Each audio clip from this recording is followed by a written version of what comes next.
So today is World AIDS Day. So back, I believe in 1988, they started it. So it's over 30 something years ago. I was out of high school. And it's always December 1st. And it's different than HIV Awareness Day. It's something totally different. But World AIDS Day is something that's been around for a long time. And every year it brings up a lot of emotions for me, since I was intimately there, in some of the epicenters when it was happening in the 80s and 90s. This is a lot of help with James Lott Jr. Make sure I say that. So I never thought we'd talk about AIDS 30-some years later, almost 40 years later. Like, I remember when it was like in the 90s, we're saying it's a teenager, kind of like in terms of how long it's been around. And now it's legal when it turned 21. And sometimes humor helps you get through stuff.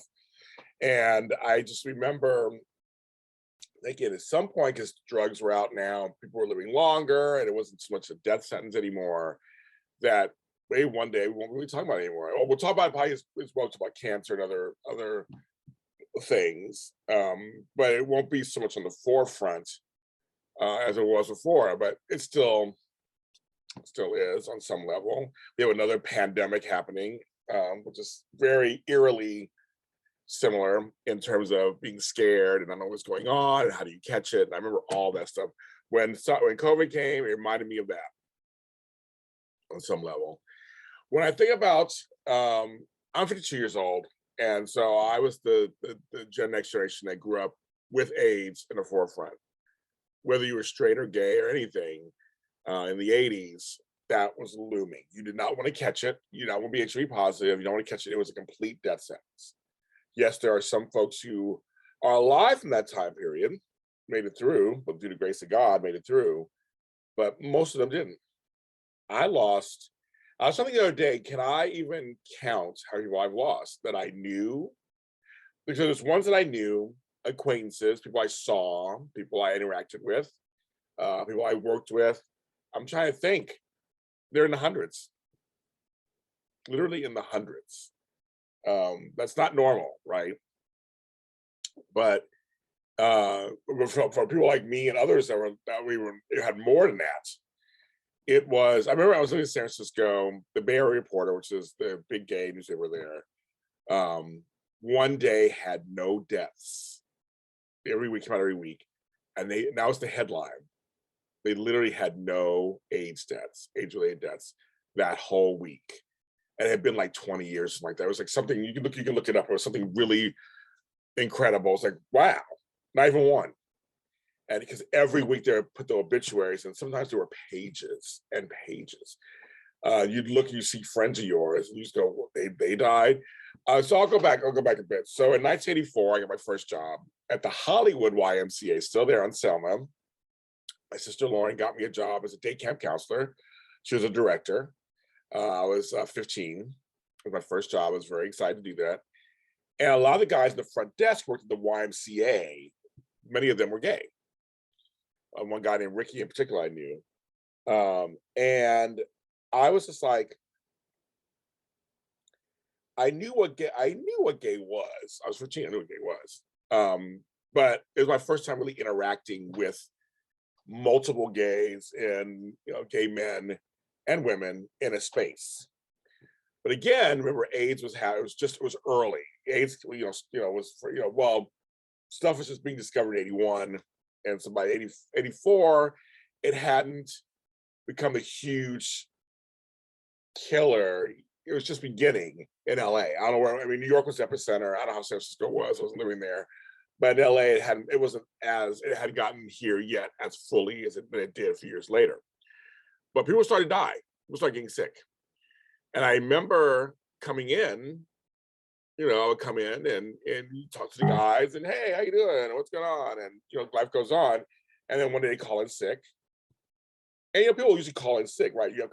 I've called in sick, you call in sick. But they never come back. Then 2 weeks later, sometimes, which is crazy, or a month later, you hear they died. And I was 13. And I was like, what? He's 16 years old. Even those next couple of years, they go, they died. They didn't. They just or they would go for you'd be gone for 2, 3 weeks. You see them, and they weren't their former selves. Um, I would venture to say probably almost all those guys, unless you're out there. If you're somebody who went to the Hollywood YMCA between um, 84 and 86, if you're still alive, contact me. I'd love to talk to you. But to my knowledge, I think they're all dead from AIDS or age-related issues. Cut to going to nursing school around that time, and right after that. And we didn't know what you get from toilet seats. You didn't know if you can get it from the air, from saliva. It was a whole bunch of stuff you didn't know what you get it from. But I'm trying to be a compassionate nurse and be there for patients that would come in with sometimes the skin lesions like hypertrophic sarcoma and things like that, have lesions and things. You're trying to be there for them, but you're being told by the medical profession, don't get too close, don't touch them. But your instinct is to help them. That's why I became a nurse, was to help people. But I'm being told to be limiting with my interaction with them. It's just with your brain, it's a hard thing to compute in that setting.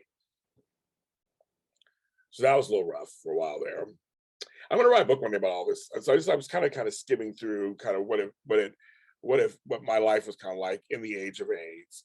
Because I can go on for hours, and I don't want to do that. But one day I'm going to document. I have it all documented. I have journals and everything. So one day I'm going to write about it. I think it's important to remember history, especially from first person accounts. Then I was in Sacramento in the early 80s to late 80s, early 90s. And that's when I became friends and started seeing the gay community build there. It was like kind of building. But it was such a weird thing because people started dying. They were getting sick and they were dying. I joined ACT UP Sacramento for a little bit because people were angry, people were scared. I made some really good friends. I think of my friend Tim. I think of my friend Carlos. I think of so many people. My friend Charles. I moved to a building. So my first apartment on my own. I was 19 years old. I was coming from an abusive situation. Let's say that, and I was getting out of it and trying to reestablish myself. And this guy was so nice to me. And this isn't even. I'm sure no one's like this anymore. But I was 19 years old, and the manager of the building had an apartment. It was a cute 1-bedroom. I love that place in downtown Sacramento or midtown Sacramento.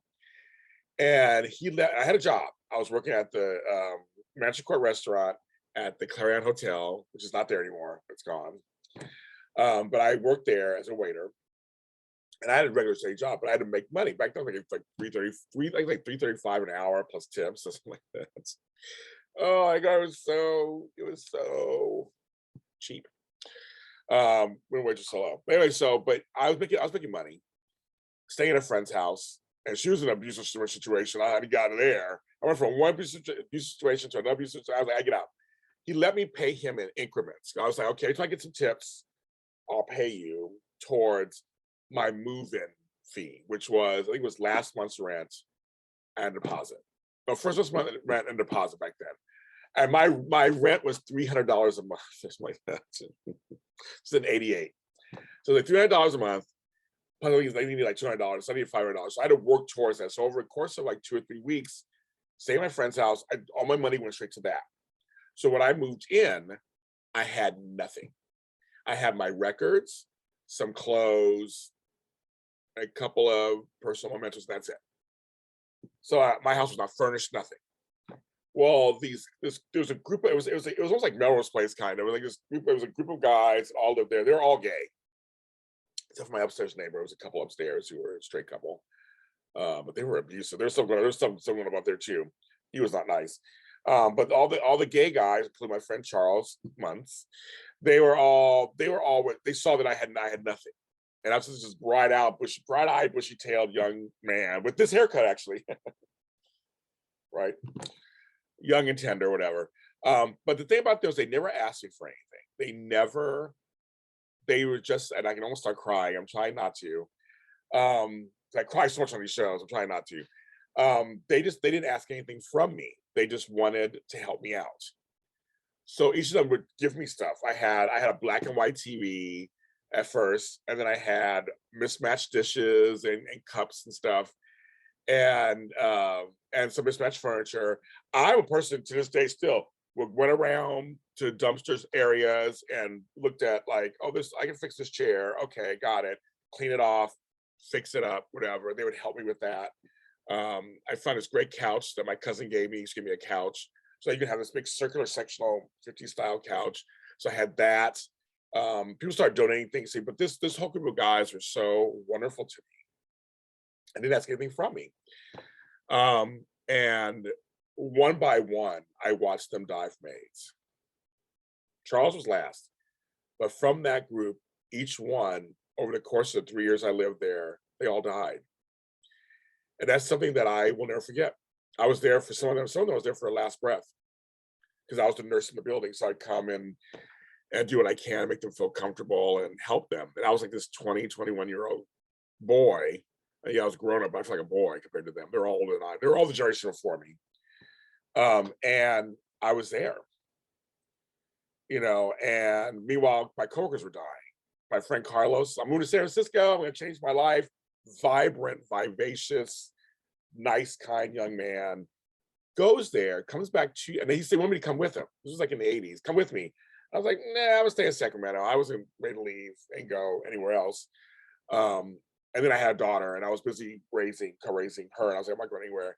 He comes back 2 months later, and he had lost like 80 pounds. Still bright and bubbly and trying to play it off like, oh, I'm great, I'm good. Just like, I just lost some weight. I'm like working out. I remember looking really sweaty. I'm thinking something's wrong. And I just couldn't, and I couldn't, and I just like, I remember telling him, I love you and good luck. I'll come to San Francisco to visit you. And then my coworkers came to me like 2 weeks later and was like, James, we got to talk to you. I remember, I'll never forget it. Off to the side in the employee section of the restaurant, told me that he died of AIDS. And literally he was gone like 3 months. That was it. And I was devastated. And, I watched everybody die. My friend Tim, this beautiful, strong, gay Black man who just helps out with class and strength, and everybody loved him. And I watched him deteriorate, and then he died in 91. It was really devastating. They were just dropping. Literally, I'm talking to you right now, and then I'd be dead in 2 weeks. That's how it just would happen, or a week, or a month. And it was just really tough. And it's also tough on your dating life because you're afraid to date, you're afraid to have sex, you're afraid to do anything. You're afraid to do anything because you're just like, I don't want to catch it. And I never got HIV. I never had an STD or STI. I've never had anything on a situation, but I've never had anything like that. I've been very fortunate. And I partied. I've had some scares. I partied, but for the most of the time, I was really as cautious as I could be. Right. Moving to San Francisco in the mid-90s, it became like a renaissance. The first cocktails were coming out. People were starting to live a little longer, last a little bit, but people were still dying. They were still dying. It wasn't like people just stopped. People were still dying. People were still getting HIV and getting AIDS. And I did a lot of community work. I did a lot of community work. I was very well known in San Francisco for my advocacy and my work with safer sex practices and sex education and self-esteem education, which of course it all starts with that. It all starts with self-esteem issues, and a lot of gay men of color especially are feeling bartered from all sides and need someone to talk to them and just show them that they're loving and they're good and they deserve to be here. And I did a lot of work for years for SM/AIDS Foundation and the Hardy Milk Institute. I was on a board. I was a board chairman of the Hardy Milk Institute back around the late 90s, early 2000s. I did a lot of art shows. I mean, I was involved in the community. It was like, we were fighting for people's lives, like literally fighting people's lives. And when it came out, when it came out that you could get through a blood transfusion, through needles. There's a lot of things. It wasn't just a gay disease. I had a couple straight friends die from AIDS. One was from shooting up with needles. Another one was a blood transfusion. It happened. Another one was through sex, unprotected sex. She got it from her boyfriend, who didn't tell her he was sleeping with men unprotectedly, and they both died. I have a picture of 9 of us. Only 2 of us are left. The other 7 are gone, and it's something that you don't forget.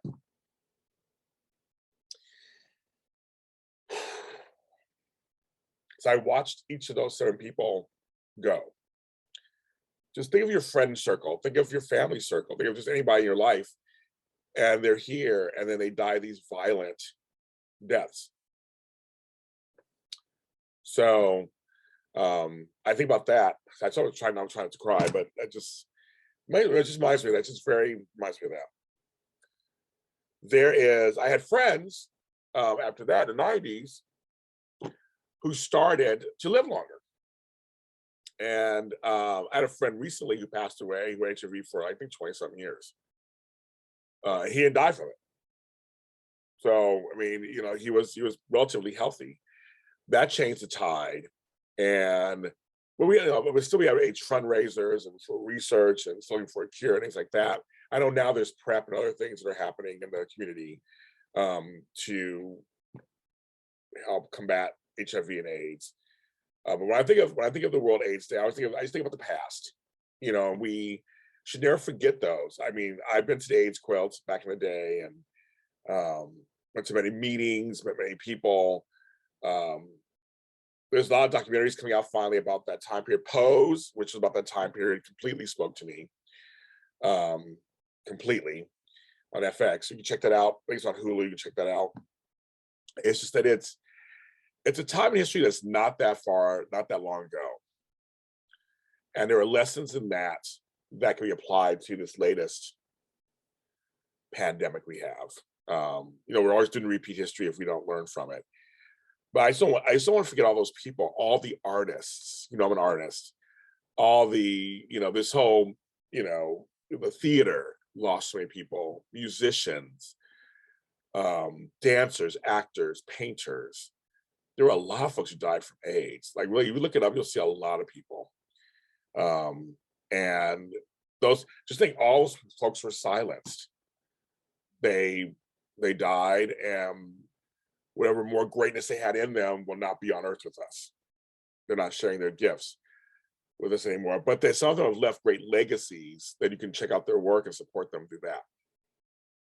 So that's kind of what AIDS Day means to me. For me, anyone who's HIV positive or has AIDS, my heart is with you, and I hope that you're thriving in the world. And there's no shame. No one should have any shame about this. It is what it is, right? I'm James Lott Jr. A lot of help.com is my page. I'm a certified life coach, professional organizer, podcaster, musician, and person who likes life and appreciates people.